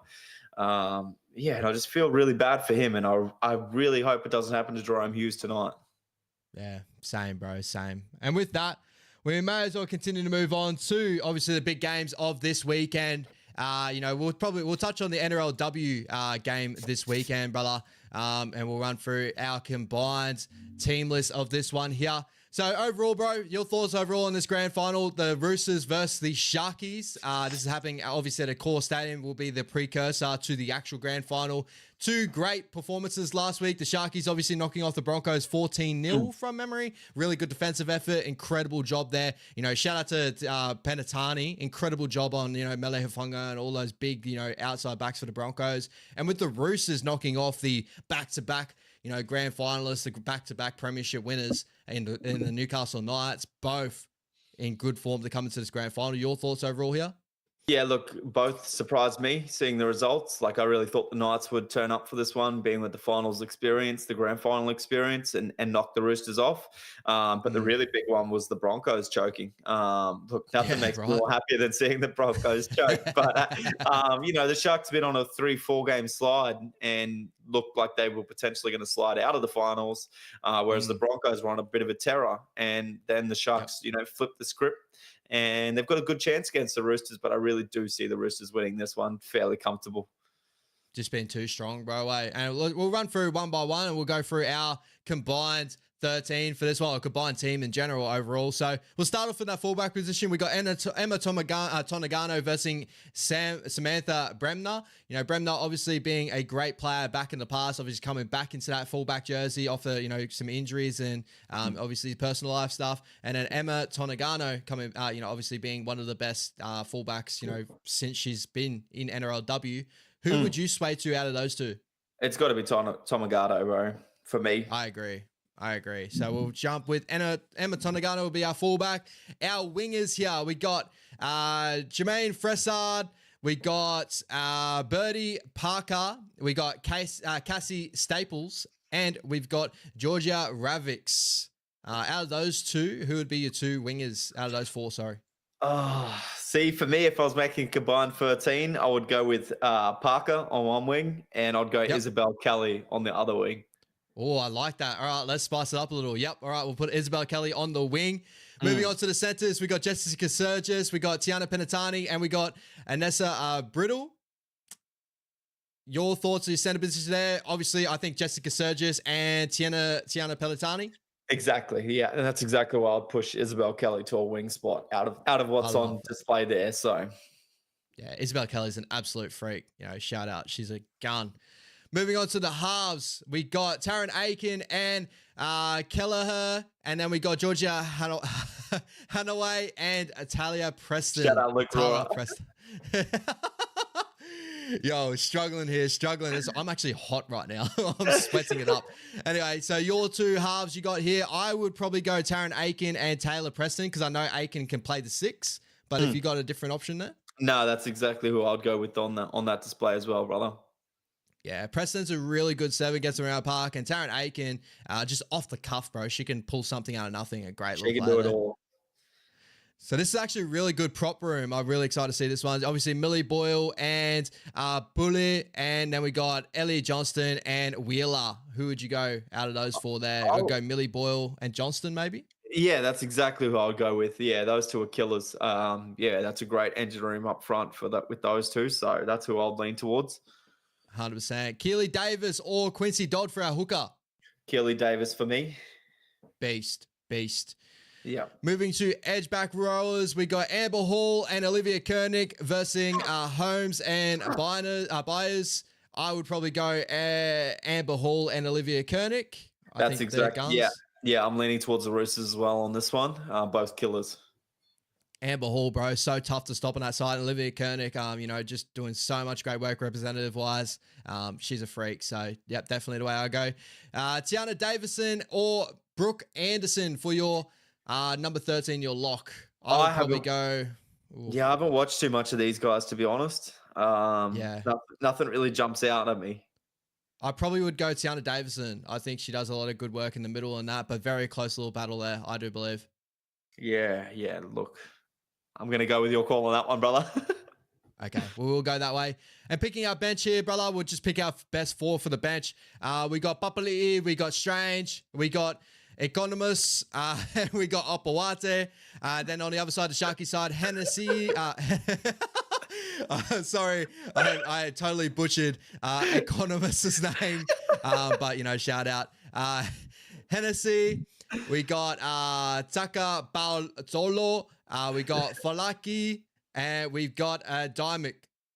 These names, bro, they're giving me havoc right now. We're getting Luke to read these out tomorrow.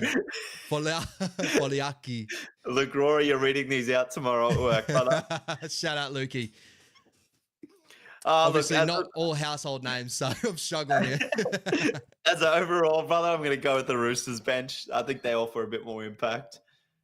Yeah, for sure. I love, Jasmine Strange, obviously really good impact. It's crazy. Obviously, that back line for the Roosters is so good that they keep Jasmine Strange out of that back line. Incredible. And out of most of those names, I probably would sway the way of the Roosters back line. A couple other notable names that are sitting on the reserves. Maya Hill Moana is a Warriors signing. She's a prop front row forward getting back off injury, so she'd be good maybe coming back into this one. I'd love to see her maybe get a crack in the prop jersey. She definitely would fight it out there, but a lot of really good names coming into this lineup. That Roosters team is just as stacked as what the men's Roosters side is. Typical Roosters, Are you surprised? Typical Roosters. And I do apologize for any mispronunciations, any names there too, guys. A lot of them aren't massive household names, even though watching NRLW, some of the struggles there. Shout out Luke. But yeah, both of us going Roosters here. I think a little nibble on the Sharkies at a $3.25 wouldn't be too bad of a shout, but I think the Roosters probably get it done, right? Yeah, look, for me, my multi is Roosters to win. And I'm going to go Isabel Kelly and Amber Hall to score anytime. Yeah, love it. Moving on to the Penrith Panthers versus the Melbourne Storm, the big dance, my brother. What are we looking at here? What's your predictions before we go through our combined 13 in this matchup? Who are you swaying to? Because this is a 50-50 matchup. Oh, it's tough, man. It's really tough. Like, I'm glad we're getting this game. I know it seems a bit boring with the same two teams, but this is the two best teams in the NRL right now, and exactly. It's only fitting that they play on the big stage. I'm leaning towards Melbourne.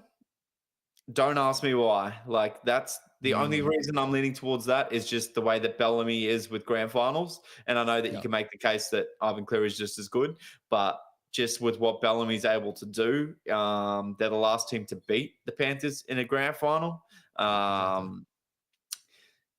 just think that Melbourne have that little bit more stability in them. You know, like the Panthers were kind of pushing shit uphill a little bit on the weekend, and then until Nathan Cleary came out and soloed the 40-20 that led to a beautiful try assist as well to Paul Alamolti on the weekend, and that really pulled them out the fire a little bit in that first half.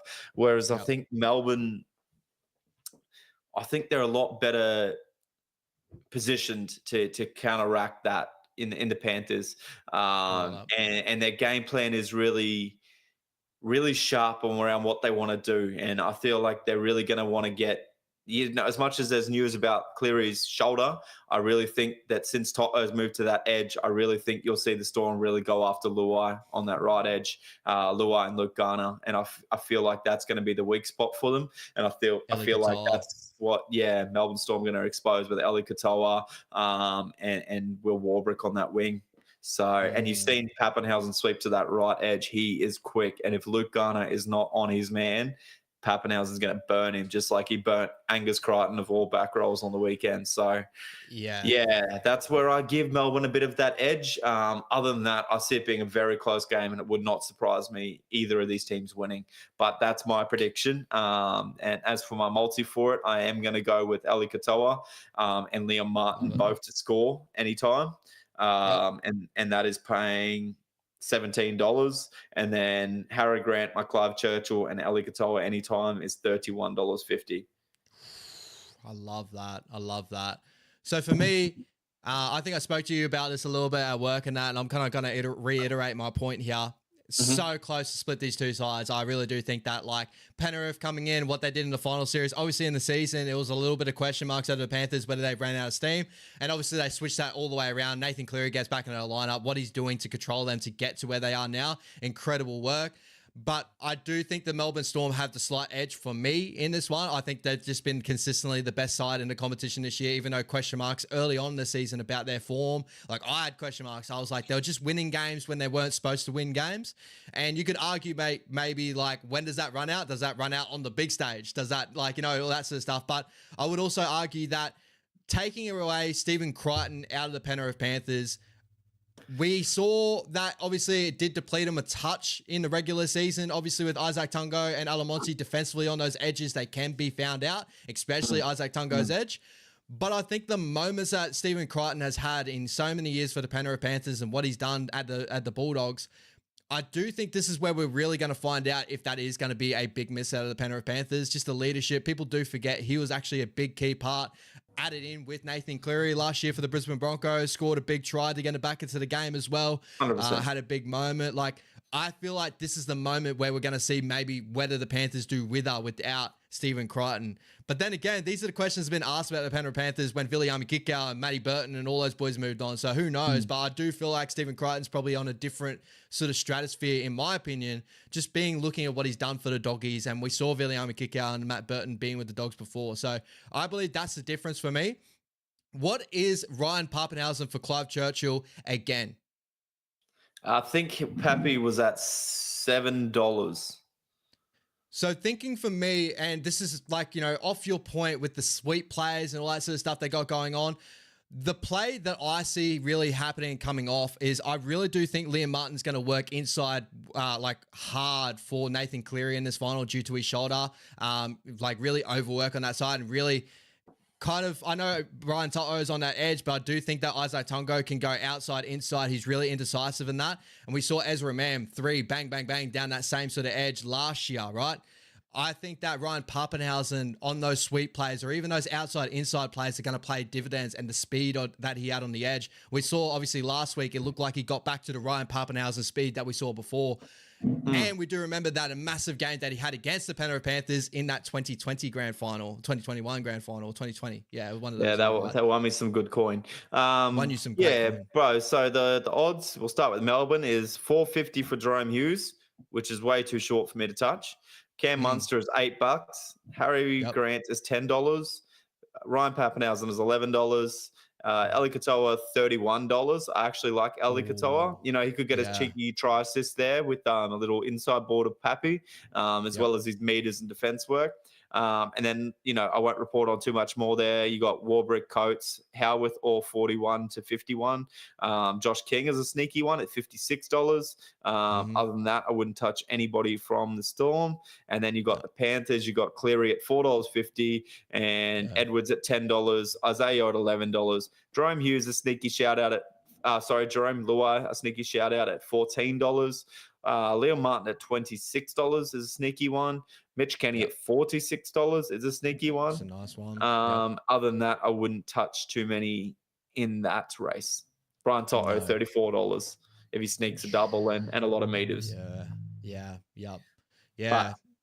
I really do think, like, for me, I'm probably going to have a nibble on Ryan Papenhuyzen. I know it's crazy to go, you know, obviously Clive Churchill twice, but I just see a lot of the same options opening up for him than what he had in that earlier grand final. And I think that he can get back to that position. And it's such a storyline, right? Like Ryan Papenhuyzen coming back off injury this year, whether we thought we're going to see the best out of Ryan Papenhuyzen. Then he had an injury this year as well, which Longo got pulled back in that fullback jersey. People were questioning Ryan Papenhuyzen. I think that's an incredible moment for Ryan Papenhuyzen to come out in the grand final and just have his best, you know, game out in that football field and win a Clive Churchill again.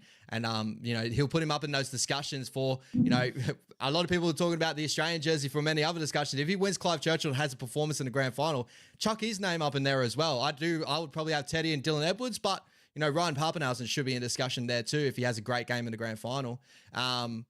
What I will do though, we talked a lot about the Penrith Panthers. I want to chuck a couple of storylines for well, obviously the Melbourne Storm we spoke about. I want to chuck a couple of storylines for the Penrith Panthers. So we got Nathan Cleary, right? Nathan Cleary's year this year, injury riddled. He missed out on the Blues beating the Maroons at Suncorp Stadium, not being the number 7 to do that. After his grand final year, his grand final moment, looked like he was going to take the next step. Is this the moment where he goes, listen, guys, I know a lot of people questioning, obviously, the number 7, Mitchell Moses getting that done for the Blues, but I'm the big dog, and I'm going to do it on the biggest stage. Your thoughts there? Does that sway you at all? Like having him on the big stage, doing what he's doing in the final series, you could say that he's been the dominant man in each one of those finals games for the Penrith Panthers. For you, I saw that he's got to go down as one of the greatest players we've ever seen. We're seeing dominance in front of our eyes.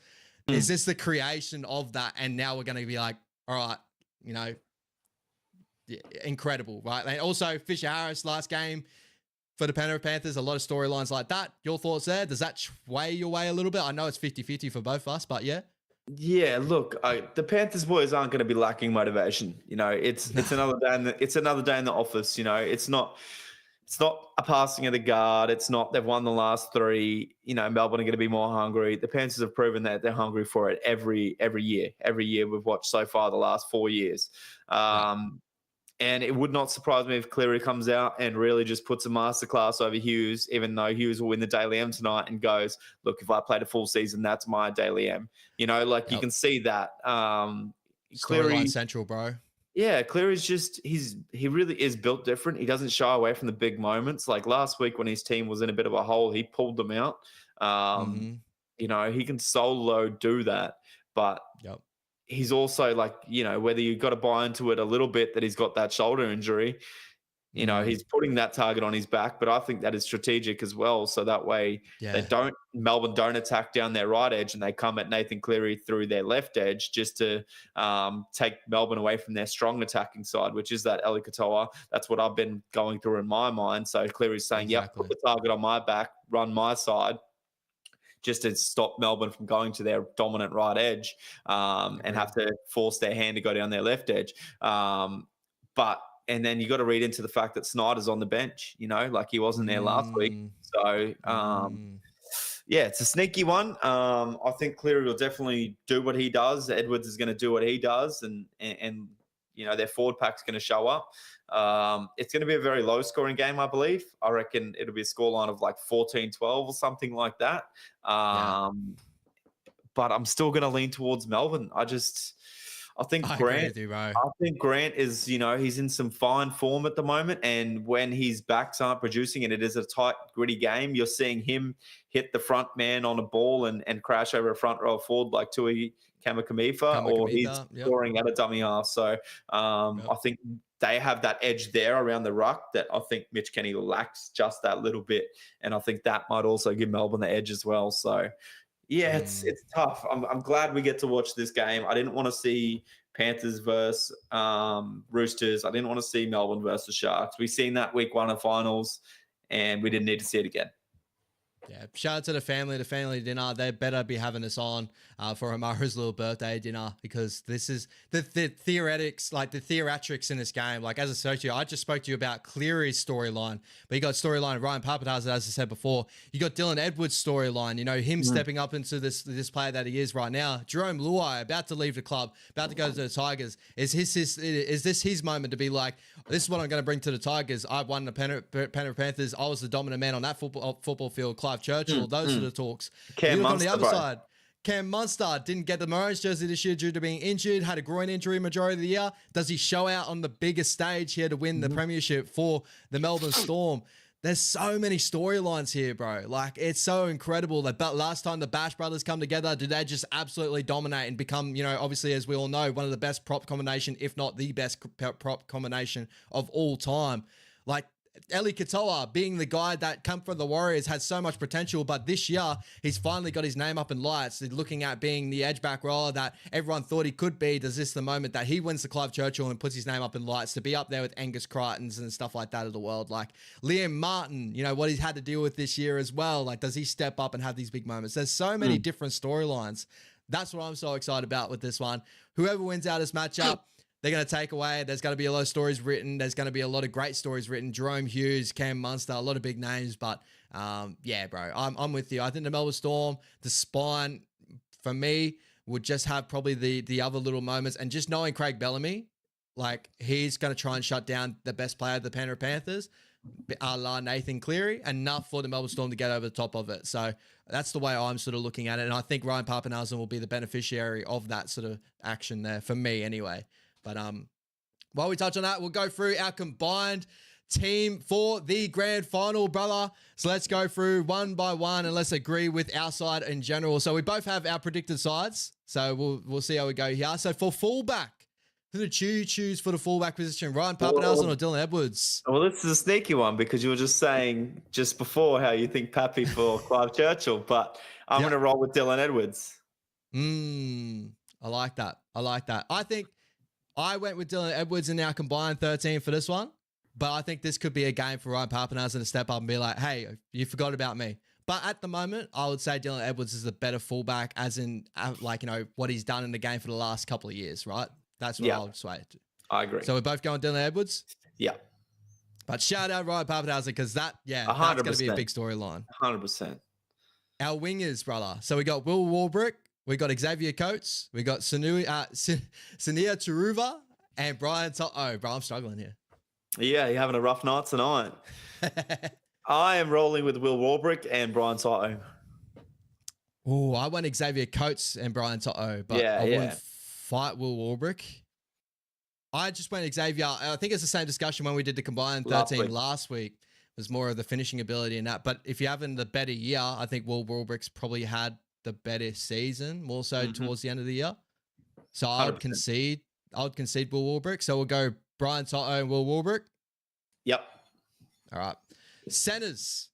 This is a good little discussion. I have Jack Howarth and Nick Meaney. I did as well, I was swaying towards Isaac Tungo being in there somewhere. Oh. Or you put an Alamonsi. Nah, I thought Cam Munster and Jack Howarth as a sneaky. Got Cam Munster as a centre. Potentially, yeah. Yeah, the only reason. Give us your thoughts. Well, it's not going to change too much defensively. It's different by one spot. Cam Munster's got a really good tackle breaking ability. And, you know, he's got a pass in him. He's got an offload in him. And I don't know. If you're trying to get your strongest team on paper, you know, you can make a strength call there by trying to get, you know, Cam Munster into your side. And I wouldn't be against playing him in the centers outside the two halves that I'm potentially going to put in. So, but other than that, I would roll with Nick Meaney over the Panthers centers. Yes. Okay. So I do love that shout a little bit because I can see it, but it's just like we've never seen him do it. So that's my only argument against it. But I can see your argument for it. Yeah, I can see your argument for it because he's got a beautiful fans. He's got a nice little flick pass on him too if he needs it. Like he's one of the strongest like upper body, you know, 5'8" that we've seen. You know, as I said, has played fullback and can run around. Oh, sneaky little shout, more and more. It's a great one. That just came out of left field. I didn't even think of that. We'll stick with. I love it. I really do like it. I really do like it. Fuck it. It's down unders, bro. Let's do it. Fuck it. We're going Jack Howarth and Cam Munster in that center position. I'm sure Cam Munster can fucking do it. Surely. If anybody can, it's Cam. Fucking oath if he can. All right. That just frees up our halfback discussion here. So we got obviously Cam Munster and Jerome Hughes, but Cam Munster's our new center. And Nathan Cleary and Jerome Luai. Who is your 6 and 7 here? Yeah, I'm going with Hughes and Cleary. I like that. That's the one I went. Yeah. And I couldn't leave out Cam Munster. Like, yes, it's hard as to leave out Luai as well. Cam Munster for me is one that you can't leave out, and he's flexible enough, in my opinion, to play center and do a job. My question is, if we were to have to go all right, this is the 7 jerseys up for grabs, Jerome Hughes and Nathan Cleary. Obviously, we're going to go Nathan Cleary right now, right? The 6 jerseys up for grabs, Cam Munster, Jerome Luai. Where are you going? Still Munster. You go Munster? Yeah. So I was fighting back and forth for this. I was thinking the years that Jerome Luai's had for the last couple of years, I would probably say just overshadow Munster. but what makes Munster special is the big moments and the big moments he's had on like State of Origin and stuff like that. Because he's in clubland, you know, he can pitter patter and do what he does, still be incredible. Where like obviously Luai night in night out usually does his work too. So I was swaying a little bit like Jerome Luai's up there. It's a closer matchup between Munster and Luai than I think Cleary and Hughes is. As good as this season has been for Hughes, I still have that gap a lot bigger, leaning towards Cleary, than I do that gap for Luai and Munster. I think that's a very close decision, and I wouldn't be opposed to go either of those guys at the 6 jersey. I would agree with that. And I could definitely understand why you say that, because like Nathan is he was a natural born 7, where like obviously Jerome Hughes was a built 7. Like still obviously, you know, I think the Melbourne Storm do so well with making a system to make him run, do amazing things. I know he did amazing things to the Kiwis, but Nathan Cleary is the perfect number 7, right? Like I think we can all agree. Running game, passing game, playmaking, kicking game. He's got it all on lock. Yeah, you can't go past him in my opinion. Love that, bro. I love this discussion. All right, moving on. Front row. Tui Kamikamica, Josh King, Moses Leota, James Fisher-Harris. Look, I wouldn't be opposed to have either of these 4 guys on my team, but it's got to be the Panthers duo. Has to be, bro. Has to be. There's really no argument there. Moving on to the hooker. Harry Grant or Mitch Kenny? Harry Grant, right? I love Mitch Kenny. His work is so underrated, but Harry Grant, it's the best hooker in the game. 100%. Edge back rollers. I went Liam Martin, Eli Qatar. Yeah, pretty straightforward. Have to. And number 13, pretty straightforward. Pretty straightforward. You know, if Yowie was still 8 years younger, he might have got that center spot. But right now, we're going with him at lock. All right, let's make our best bench out of these 2 sides before we give we already gave some of our bets LAA, unless you got any more bets we give away after this. Nah, I've only got a round multi, which I'll touch base on. All right, beautiful. All right, we'll go for our interchange, then we'll run through our bets to end off the show. Tyron Wishart, Christian Welsh, Lazarus Va'alipu, and Alec McDonald. Moving over to the Panthers side, Brad Schneider, Lindsay Smith, Liam Henry, Matt Eisenhuis. Another name we could throw up in here that could be a late inclusion, Scott Sorensen, who's trying to run the clock in. Your 4 names you'd put on the bench out of those got 8 guys there. Look, I'll take Alec McDonald. I'll take Liam Henry. I would take Christian Welsh. And I'm going to take Tyron Wishart. I agree wholeheartedly. I think Tyron Wishart's been incredible for utility this year. Christian Welsh is the experience, the workhorse. Liam Henry is supposed to be now the guy to take over from Fisher-Harris, and he's got that in him. I love what I saw out of him in that last game for the Panthers. Like he was running out there like he wanted the contact. He was so sick. Right. I was watching him closely on the weekend, bro, and Lindsay Smith when he came on for Liam Martin, and he is so underrated, Lindsay Smith. I watched him make tackles for nearly the whole set, from the right edge protecting Cleary right through to the left edge, and he just worked tirelessly. So Lindsay Smith has a really big rap in my opinion as well. But yeah, those 4 guys, bro. Liam Henry, he looks different. I love the look of Liam Henry. He's going to be another Liam Martin in my opinion, but you're just going to be playing him up front. Yeah, and the Blues will be loving him too. I'm pretty sure he can represent the Blues. I'm pretty sure he's Aussie-born boy, so incredible there. Alec McDonald as well, a great player, just a total workhorse out there. And also, you touching on Lindsay Smith, I want to shout out, I think he's grown so much as a player too, because I didn't really rate him from early when I saw him. I did think that he had some big misreads and stuff, but the amount of work rate he gets through now, and from what the Panthers have done through the system that they have, he's been really good for him. So shout out on that sort of call that you had there. 100%. But Alec McDonald, bro, just a similar type of player out there, just a complete workhorse. Does he get a shot for the Kiwis at the end of the year? Maybe. Potentially, bro. And my last selection for you, bro, is the Battle of the Chins. Who are you going? Nathan Cleary or Alec McDonald? Who's got the better chin? Who's the crimson chin? Nathan Cleary, baby. That's the crimson Are chin. you sure, bro? Are you sure? Have you checked out Alec McDonald's close up, bro? Oh, bro, pull that up right now. I was going to say, move it over here because some dirty things are about to pop up on my screen. Alec McDonald's skin. Bro, that's a crazy chin. We're going to have to go side by side, right? I think so, yeah. Comparison that up. I seen it posted up somewhere and I thought, holy shit, that's the matchup if I've ever seen one, bro. Fuck, I'm going to have to get a mad side profile here. All right, let's see if I can find one. I might as well chuck it up. Fuck it. I don't think anything too crazy is going to come on Google image. We're going to go with, He had a mad side pro. I would say this is fairly good side. Look at that, bro. It's cut off for me a little bit. Big There screen. we go. Look at that. Look at that. All Alec right, McDonald. Let's see what we got here. The jawline on him, bro. Oh, where is that photo? Oh, can I get it bigger? Fuck me. That's a tough one. Oh, Jesus. That's a tough one there. Hey. I'm still gonna go Nathan. Do you see the extra like little bit of angle that he has there? Yeah. Whereas McDonald's kind of just goes down that bit lower, whereas Cleary's actually comes up. How dare we go from a combined 17 to try to compare these guys' chins? But that's what we get to here on Down Unders, bro. Shout out to the Melbourne Storm. Shout out to the Penrith Panthers. Definitely one of the best like grand finals going to be seen. Two of the best teams we've seen. You know, obviously the Melbourne Storm, one of the best systems we've ever seen too. Brodie, what bets do you have left for us this weekend? What more money can we win this weekend, brother? That's what I want to ask you. My last one, bro, is Isabella Kelly, anytime try scorer with the Roosters to win. And Melbourne to win with Will Warbrick, anytime try scorer. And Newtown Jets to take home the state championship there.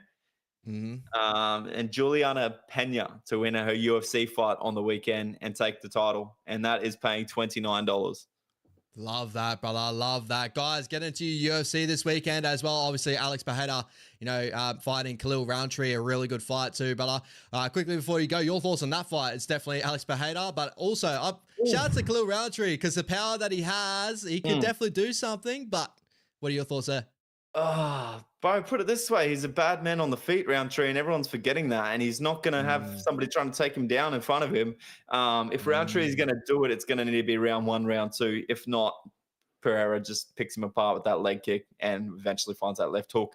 But yeah, sneaky money if you're in a bit of a hole and need to chuck a tenner into, I think 30 or 40. I think he's paying like $3, $4, old Roundtree. Ooh. Sneaky. He's a Muay Thai kickboxer, bro. It's just as good.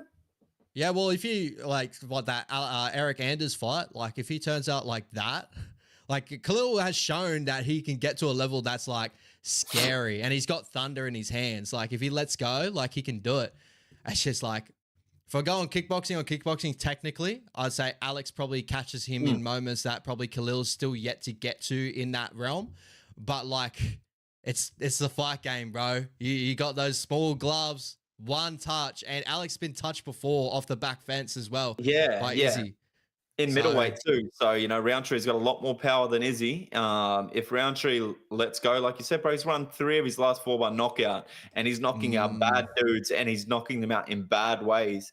But with that said, Alex is just built different. I think he'll find the finish. But Roundtree, man, especially round 1, round 2, he's very dangerous. And I reckon... What was he at? Didn't check. Give me 2 seconds, bro. Because I think, for a cheeky one, guys, obviously, if you're going to bet, guys, make sure you bet, gamble responsibly as well, as a precursor. $4.95. And for knockout? $6.75 KO. I knew that was going to be your next question. Yeah. If you want a little bit of value. And then round 1 or 2, I think I would lean towards, if I was to touch him as value, is $11.50. I like that. Expect those Khalil's also got that really nice switch stance karate rush in him. Like he did it with that Anders fight. He obviously started with that Muay Thai stance, started chopping and that. But when he goes into that boxing stance, he loves to do that cross karate dash and with combinations. That could definitely work off the back foot with Pereira, where Pereira gets obviously too comfortable. And when you got power in your hands, I like that. Round 1 or 2, that can definitely happen. So 100%. Shout out to the UFC too, guys. We might talk about more UFC in the future too with Down Unders. Obviously, me and Brodie are massive UFC fans, so that would be crazy. And also, I love that you shouted out the New South Wales Cup and the Q Cup as well. Did you get to watch either of those games at all or anything like that? Or you saw any highlights of those 2 games? I watched a little bit of the Reddy Norths game because I had a bit of coin on Reddy. I thought they might have got it done, but unfortunately fell short. Bro, incredible. Both, like, obviously the Newtown Jets got it done in a back and forth affair against the Bears. Obviously Suafar Longo played for the Bears at the weekend too. Bronson Garlick, a lot of those sort of names. Fitzgibbon, a really nice quick winger on the side. But on the Jets side of things, just a whole lot of work rate. They started to strike back when the Bears struck. It pretty much went back and forth for a little period there, and obviously the Newtown Jets just came out of the end. Shout out to Haminuele, obviously crashing over as well, to win the game. I'm pretty sure it was not him, his brother.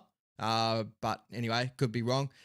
Incredible little game there. And also for Warriors fans, you got to see a little bit more out of Samuel Healy, our new hooker that we signed, who has a lot of hype coming out from New South Wales Cup, one of the better hookers. But Newtown definitely look like the little good option against the Devils in this one. But, shout out to the Devils. Hopefully, can get it done for the Queensland boys down here. Nah, New South Wales all the way, brother. All right, guys. Hope you guys enjoyed the show tonight. Thank you so much, Brody. Again, as always, guys, make sure you comment down below your bets for the weekend as well. And also let us know if you jump on the multis, the bets that Brody brings to you too. Let us know if you do get up on those ones as well. But any more you got for us, Brody? Nah, bro, that's it. Juliana Pena, though, I'm big on it. Submission, pick a round, any round. I reckon 3, 4, and 5. I reckon she'll get the job done. $13 for 3, 4, and 5 submission. Juliana Pena. It'd be a big welcome back for her too. So shout out. Oh, she subbed the GOAT. Why won't she do, Pennington? I don't see why she won't have the advantage on the ground. So get into it. Love it. And Pennington does love to get herself in those like wrestling bulldog positions too. So a nice guillotine choke or surface over in there, or a nice dash choke. So really excited for that one too, guys. Make sure you jump on that. That's Brody's hot tip for the weekend. Guys, thank you so much again. Hope you guys have a great weekend. Enjoy the grand final. We'll be back Wednesday too to discuss about that and also discuss more about the Pacific Championship and talk about the internationals coming up in the future. But thank you so much, guys. Enjoy the Dally M's tonight as well. Shout out Jerome Hughes. Shout out James Tedesco, whoever gets up. But either way, shout out Jerome Hughes. Hopefully he gets up. Appreciate you guys. Take it easy.